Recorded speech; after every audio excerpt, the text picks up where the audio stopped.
welcome back to the Unboxers, and today we're here to talk about a Defender series. Well, thank you to Target for putting these shirts on sale, and they are awesome.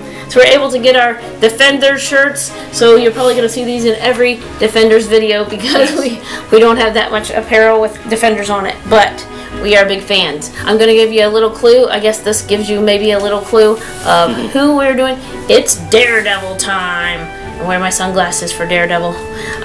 But anyway, so we have our Daredevil minifigure and our Daredevil, I just knocked him off the gargoyle, Tsum Tsum, and our Daredevil Funko Pop keychain, and our action figure still in the box because he didn't have anything to defend. Yeah. So, we're going to talk about Daredevil Season 1, even though it's a little bit older. But, yeah, it was the first one that came out, so. And he had seen it before. I hadn't seen it, so we just watched it. And now I'm through Season 1 and looking forward to Season 2. But, so what we decided to do, with 13 episodes and doing the whole thing, it's a lot of information, a lot to take in. So we're going to talk about certain things like characters and villains and all that good stuff. But we're going to start off with grab factor. Okay, so we're calling this the grab factor. You turn on the first episode, you start watching, and how long does it take it to grab your interest right away? To where you know, like, okay, I'm gonna watch the next. Right. I gotta keep going. Okay, we gotta keep going. We gotta keep going. Grab factor. Would you say? I don't know if we want to do a 0 to 10 scale. It kind of got you interested in the character. 7. Okay, I was going to be a little more generous. I was going to say 8, but 7.5. So that's the average, 7.5. Yeah, probably about 7.5. That's not a bad score. I mean, I think that's a really pretty good score because we're probably hard rating on that. But hey, if you're enjoying this video, make sure you hit that subscribe button and hit that bell to get the notifications so you can see more awesome Unboxer fun. But knowing that it was Daredevil, he knows all the backstory and stuff like that, and I didn't so much. But it really grabbed me as to why is he blind? Why does he have these powers and everything? I mean, why does he have these abilities? Yeah. To fight and everything. So grab factor is number 1. All right, and then we're gonna talk about the characters. So. There's so many characters in Daredevil. Yeah, there was really, and that was kind of one of the that does make of the 4. I think that makes it one of the better ones is because there are so many characters and just the and likable characters. Interplay between the characters. Good chemistry. You really get to care about the characters and want to kind of see what's going to happen with them. Yep. So his main sidekick or main side characters, I'd say, Foggy and Karen end up being a main side character as well. So I think the relationship he has with Foggy since they go back to college days was really cool. You got to see the backstory of how they met. Yeah, it's cool to see them do the flashbacks to their days in college and before. And that he's all grave and got the weight of the world on his shoulders, kind of thing. And one thing about Foggy, if I'm going to throw in a little shock factor, I was actually shocked at how angry he was when he found out that that's what Matt Murdock was doing on the side. Like, it wasn't like, oh man, that's cool. It was like he was genuinely, like, really, really, really angry. Yeah. And I mean, I could see it later, but I didn't understand, like, I guess he felt betrayed because he didn't trust him with it. Yeah, I mean, he really did. And I think it was not so much the fact that, I mean, it kind of seemed like it was, but, I mean, part of it, I think, stemmed from Foggy didn't really have, at least at that point when he finds out, really didn't have a very high opinion of Daredevil. Of what he was doing. Kept referring to him as a terrorist, and so to find out that that was his friend, I think was kind of an issue. And then the other thing was, you find out like he can go out and fight crime, and he was like, are you even blind? Yeah. And I think part of it was, that he felt like not only was he hiding this part of himself from him. But like, you know, have you been lying to me since we met, or? But I think that what Daredevil failed to say, what we all like wanted him to say was like, I didn't tell you to protect you. Right. I mean, it's all for his protection, and you're just like, say it. But he didn't make any excuses for it. Anyway, so Karen is kind of how it starts off. They find her in the thing, and that she's right in front of the body of someone, and she's suspected of his set up for. Right, and so you start to like her. I feel like right away. She's a very likable character. She does have some stuff, like she does some stuff without telling them, but it doesn't necessarily seem like horribly sneaky or against them. So I like that about her, that she still seems very likable with that. Let's move on to some other, and I like the relationship of all three of them. And when they were at odds, and they came back together. The Three Musketeers, kind of. Yeah, very cool. All right, so let's move on to, I guess, we'll talk about the villain during villain thing. So our antagonist, but we had Ben Urich, which is the newspaper reporter guy, and I really like how he didn't want to help, he did want to help, and he felt stuck in the middle. He felt stuck in his job and all that. So yeah, so I really liked him as how he worked. He definitely was. I mean, he was a character from the comic, but he really did a good job of we with a lot of the different videos and stuff. You talk about like story arc and stuff. You really kind of once you kind of meet Karen and get involved in her character, she kind of stagnates because she doesn't really have a lot to do other than she's working at Nelson and Murdoch. But he kind of. They give a purpose he's together. He's kind of like a catalyst to kind of drive her story along and kind of bring her to where she's going. That makes sense. Yep. So yeah, he did a really good job in that aspect. And the meeting of Claire. Claire the nurse, we'll call her. I don't know if we know her last name. If you know her last name, you can leave it in the comments.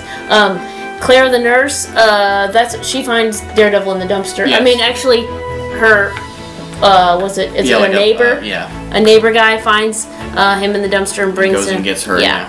So that was really cool. I really like her personality and what she does. She's kind of like the fifth defender. She really is. She really is. I really like that she is in several of the all along. So I really like Claire. And how she just sticks her neck out there to fix everybody. Yeah. Speaking of Stick, and then we talk about Stick, who, oh my goodness, like, it's like you want to like him, and then in the next moment, he's definitely one of those characters. He can turn on the charm, and then in the next moment, and I think Daredevil feels the same way. Yeah. He took care of me, but yet. So he's torn. Yeah, you never. He's kind of. I mean, and he is like such a side character, but because we don't really even meet him until part of the way into the season. But he's such a complex character too, because you see him. He has this agenda, and he's kind of bringing Matt along and helping and training him. But you see him at the one point where he's like. Where Matt, as a young boy, gives him that bracelet that's like, hey, this is made from from the ice cream wrapper the first time we got ice cream, and he like crushes it and basically walks out of his life, and you're like, well, that was was very mean. Cruel and mean. But then you find out later when he comes back that he's still got that bracelet, so it's like, like he's got a soft part, it's like he. Yeah. It made it act like he walked out because, he felt like Matt, couldn't do what he wanted him to do, but it wasn't really because he was, I have this agenda and I'm starting to, care for you. Veer off because I'm having feelings for Matt, so. And and his involvement with getting that child, what they thought was a child. Right. And then Daredevil was mad because I'm guessing we didn't actually see it happen.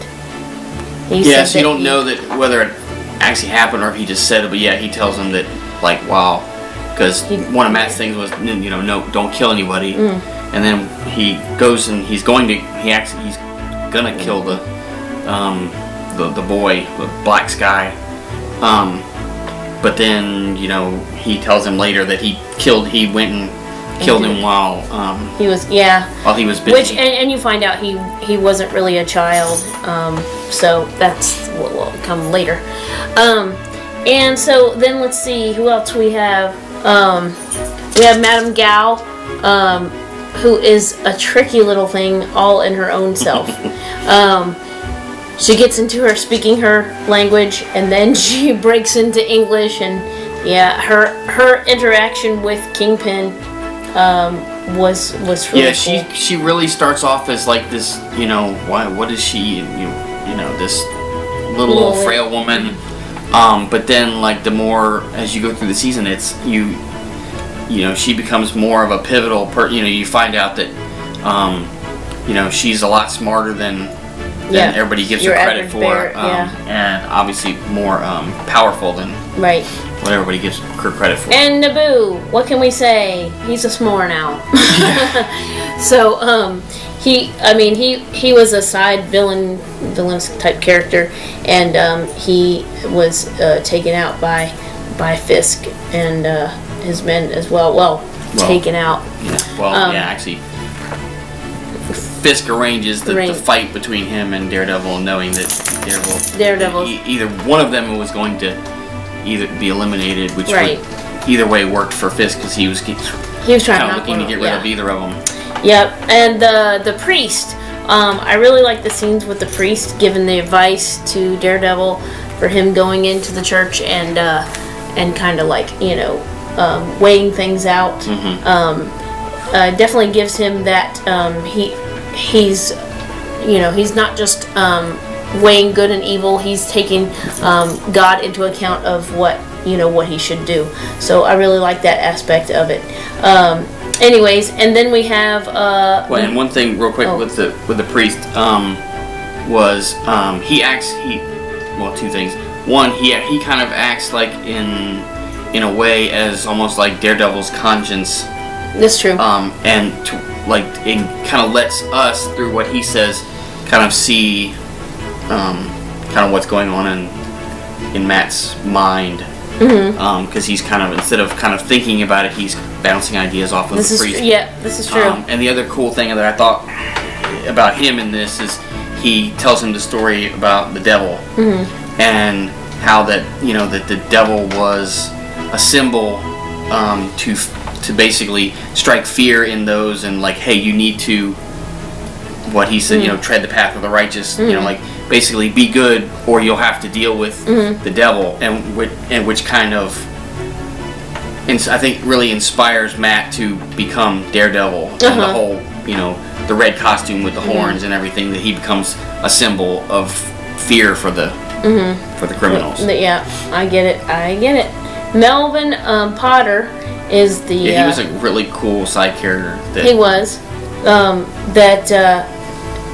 He obviously had an issue. I feel like he was being exploited by the villain. Not just exploited, but threatened and all of that stuff. He fought like a champ, and then when he stood back to talk, it was like, obviously he was having, he was awkward with that. But I'm like, man, that dude can fight, and apparently can sew or create costumes. Yeah, I think there's something there, because he seems, obviously he's very brilliant, because he can come up with these ways of creating like light body armor and everything. But then at the same time, he seems very simple.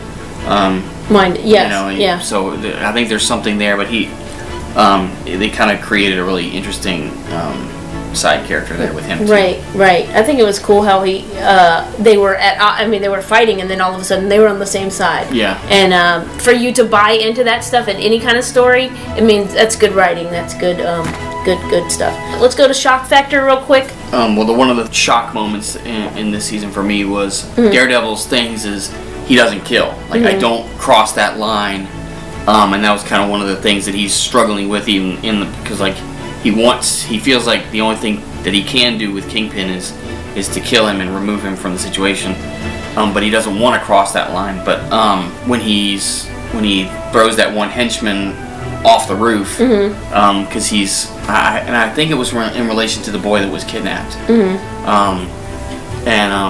He gets angry and like tosses the guy off the roof, and you're like, oh my gosh, I can't believe he just did that. And then you find out there's a dumpster. Lands in the dumpster. So shock factor. I couldn't remember my thing, but my shock factor moment now I do remember. Was the newspaper. Yeah, it was the newspaper guy. When they found out at the end, spoiler, of course, this whole thing is spoilers, but that the his supervisor was not the one who was in with Fisk. It was the secretary. And the funny thing was, the secretary, he asked the secretary something, and she just, like, it was really short with him. And I was like, that was, like, so rude in the workplace, And then it comes back, because that was a little teeny snippet that I did. I mean, there was very little of anything with the secretary. Yeah. To my knowledge. And he did ask, where is, and she was like, he's something, and she, like, not even a, like, good morning or anything.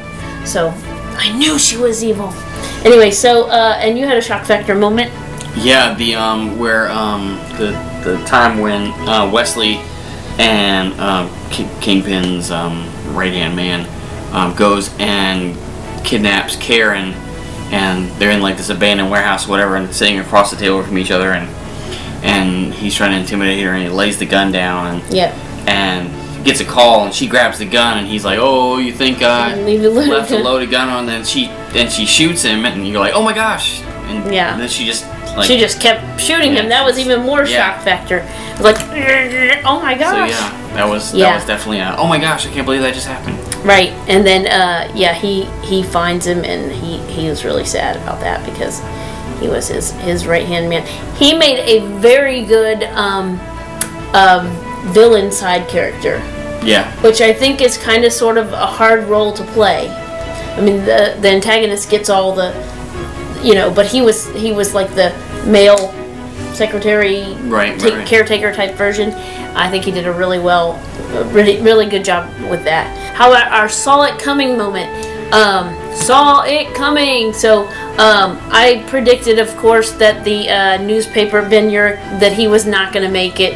It was probably, it was probably kind of obvious, but I was just like, every time I saw him, I was like, every time he went to his car, here he goes, you're like, oh, here he goes, oh gosh, this is where he gets it. Don't drop your keys. Yeah, don't drop your keys. So everything was, and then to the fact where you were like, well, maybe he is going to live, and then he didn't at the end. Yeah. So, and it was sad. His whole little story thing was sad, but it seemed like he had a happy life with his wife before that. Okay, and now we're gonna move on to villain rating.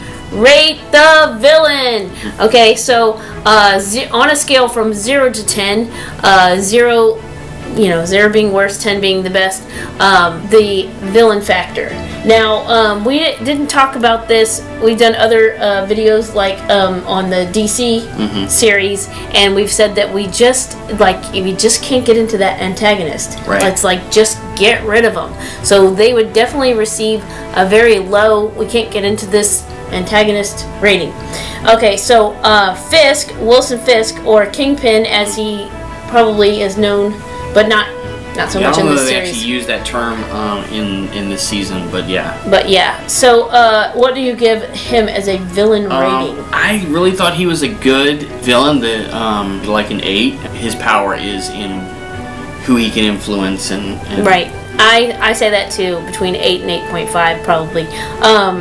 The reason is they give him a very compelling backstory. Yeah. I think when you feel a little bit of remorse or whatever feel sorry for the villain in a little bit, and then you see, they had a choice at this point to go this way or that way, and he very definitely chose the other way. Right. So he, I like that black and white line. I like the little bit of, oh, we feel sorry for you, and then you got to that crossroads and you chose this direction. Yeah. I think he was, he took up the screen. I mean, like when it was his time to shine, he shone like a villain. He didn't he didn't stand out. I mean, he didn't not stand out and take up his part. You know what I'm saying? So, So yeah, I think I give him like a 8.5, maybe an 8.25. Somewhere's in there. Yeah, I definitely. He was think, a higher rated he should villain. come back, and we'll I'm sure we'll see more of Kingpin, but yeah, he's definitely somebody that like he's very when you see his backstory and you see some of like his interactions with like Wesley and with I can't remember the lady. The lady, yeah. You can sympathize with him, and you kind of not side with him, but you know he's a likable person in those moments. But then when he's being the villain, when he's being Kingpin, he's definitely he's a big presence. Like you're going to take up the screen. So yeah, he's definitely somebody that you would like to see It's more almost of. like an opera singer or a. Right. It is very boisterous. All right, so and the last thing, wish list things. Well, you already have seen Daredevil season 2, but maybe something you wish to see further onto Daredevil, or. I mean, I definitely want to see more of the interaction. I think kind of by the end, you see kind of a reconciliation with him and Foggy. So I'm looking forward to kind of seeing more of the buddy, right. Nelson and Murdoch kind of things. I'm interested to see what kind of new villains they will have, either through Kingpin or just a complete side thing. Yeah. But yeah, I think from my wish list, I would like to see them get some clients that get actual clients, right, that they can actually defend, and have ways of going about finding out the truth that other lawyers may not have, because he is Daredevil. Right. So evidence that he can get and everything. So that would be interesting. I haven't seen season 2 yet, so if some of that happens in season 2, if not, yeah. Unfortunately, with some of the things that I would say I would like to see in. You already know it. I already know it's coming. So. Oh, it's coming. Well, it's coming. You cheated. That's cheating. I would like to see, like you said, them get back together. Maybe spruce up the office a little bit. Maybe get things together. And I would like to see Daredevil have a little bit everything that's been what do you call it, internalizing everything. See some more a little bit more upbeat, happier moments with him. So accepting what he can do, and now that he's got his costume and everything. Alright, so I think that is going to wrap up Daredevil Season 1. I hope you have enjoyed us rambling on about, but we're going to try and stick to kind of like this, the characters and the villain rating and all that stuff, so you can look forward to seeing the next one. So we'll be doing Daredevil Season 2, but I believe the next one that we're going to do the Season 1 of is probably Iron Fist. And Iron Fist is my favorite of the Defenders. So, leave in the comments who's your favorite Defender. Out of okay, so here's my rating. Iron Fist is number 1. I know a lot of people are probably going to disagree with me, so he tells me, because I'm not on that social media with that. But Iron Fist is my favorite. Jessica Jones, oh no. Okay, Daredevil's 2, Jessica Jones, and then Luke Cage. And not necessarily, because I don't know. I'm guessing if I have to do an order, I think that's going to be what it is. Because Daredevil and Jessica Jones are kind of close right now that I've seen those, where I'm not all the way through Luke Cage yet. So that's probably. What about you? Yeah, I would probably agree, and I would probably only put Luke at the end because I haven't actually seen all of his. Yeah. I would definitely put Daredevil and Iron Fist in the top spots, with Jessica Jones and Luke Cage in the bottom too. But I think her wisecracking, sarcastic, kind of like humorous. She adds humor to the show, where, as far as I've seen on Luke Cage, he's more of a somber, serious Season character. 2 seems to be a little bit much more lighthearted starting out. Yeah, he's really, so if you've seen the trailers. So anyways, this is our Defenders Talk for today. This was Daredevil Season 1. We had a lot of fun with it. Let us know if you're a fan of these, of the Marvel series on Netflix. Yes. Right? And so, thank you so much for watching. comment, like, subscribe, and as always, tell us, what do you watch?